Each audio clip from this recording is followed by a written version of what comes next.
আসসালামু আলাইকুম, welcome back to our channel happy fan. বন্ধুরা কেমন আছো? আশা করি ভালো আছো। আমিও কিন্তু ভালো আছি।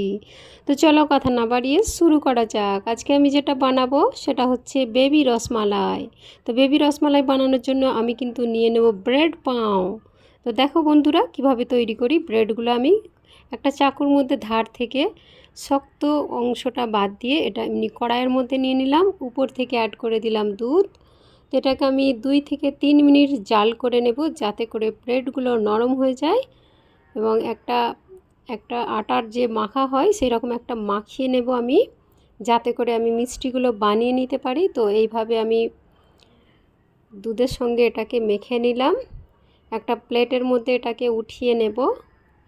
তো বন্ধুরা আমি 2 থেকে 3 মিনিট জাল করে নিলাম। তোমরাও কিন্তু এইভাবে জাল করে নিবে যাতে করে এটা নরম হয়ে যায় ব্রেডটা। খুব সুন্দর হবে কিন্তু আর মসৃণ হবে অনেকটা। তো দেখো বন্ধুরা আমি কিন্তু 2 থেকে 3 মিনিটই সময় নিয়েছি, বেশি সময় নিইনি। এটা উঠিয়ে নিলাম একটা প্লেটের মধ্যে, সামান্য ঘি হাতে মাখিয়ে নিলাম।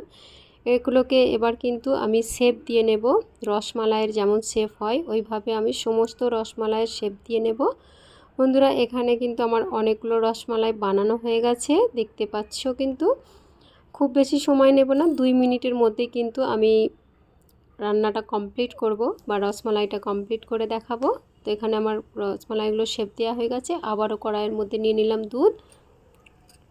এর মধ্যে আমি চিনি অ্যাড করব।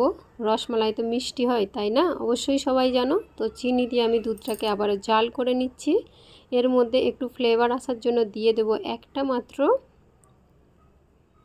এলাচ। কারণ হচ্ছে আমি বেশি তো রসমালাই বানাচ্ছি না, এটা ভালোভাবে ফুটিয়ে নেব।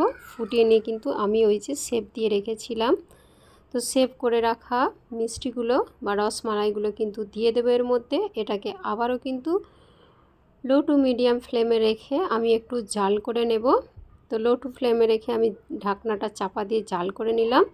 তো দেখো বন্ধুরা, তো আমার এখানে জাল করা হয়ে গেছে। উপর থেকে দিয়ে দিলাম গুঁড়া দুধ বা আমল দুধ যেটাকে বলা হয়, পাউডার দুধ ছড়িয়ে দিলাম। দেখো বন্ধুরা কালারটা কিন্তু অনেক সুন্দর এসেছে। তো এখন আমার কিন্তু রসমালাইগুলো রেডি, উঠিয়ে নিলাম একটা বাটির মধ্যে।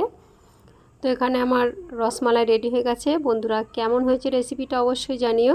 রেসিপি যদি ভালো লেগে থাকে লাইক কমেন্ট শেয়ার করো।